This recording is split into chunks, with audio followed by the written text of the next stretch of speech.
Hey, my name's Maurice, and this is a quick video on a few different ways on how to use an activity. So I'm on the What's New category, and I'm going to open a few types of activities. So let's say you want to use this activity. The most simplest and obvious one is just to read it, and that might be all you need. You could also print it, either here or here, and that will then create a PDF version of those instructions, which you can then print on your printer or download for later. You can change paper size as well.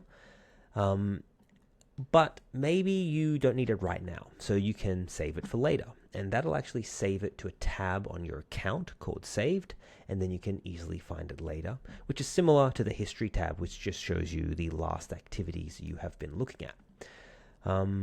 I'll remove that for now because maybe we want to use this next week, so we could add it to our calendar. So we click there, and now it's actually added it to our calendar builder here.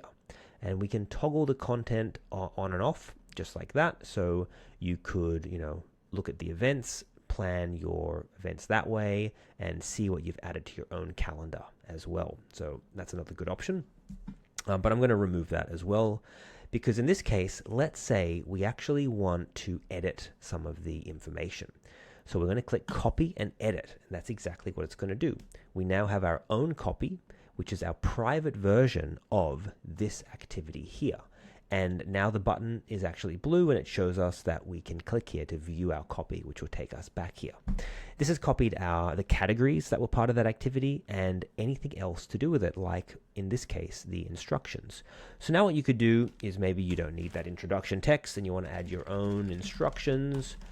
You want to add some notes. Maybe you want to add your own dot points that you need to remember or do.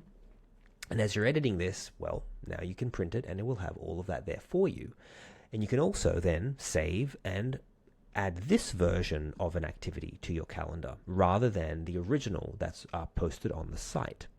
So you can see how that makes it very flexible, how you use activities, when and where, and all that sort of stuff. Now let's have a quick look at another activity. So in this case, this is one that has an attachment. And if we copy this, this will also copy everything else like it did before and the attachment itself. And this is useful in some cases. Maybe you want to upload your own attachments. Maybe you want to download this one and make a change to it and re-upload it for later. Lots of different use cases there that you might find.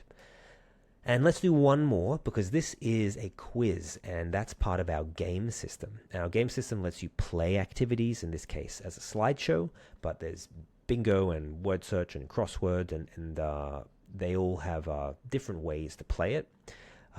So in this case, maybe we want to copy this activity, which is in fact just a game, and then we can do whatever we like to it. We could change it from a quiz to a Who Am I, as an example. We could add images and do that. We could search for images. We could edit this text. So it really becomes quite flexible.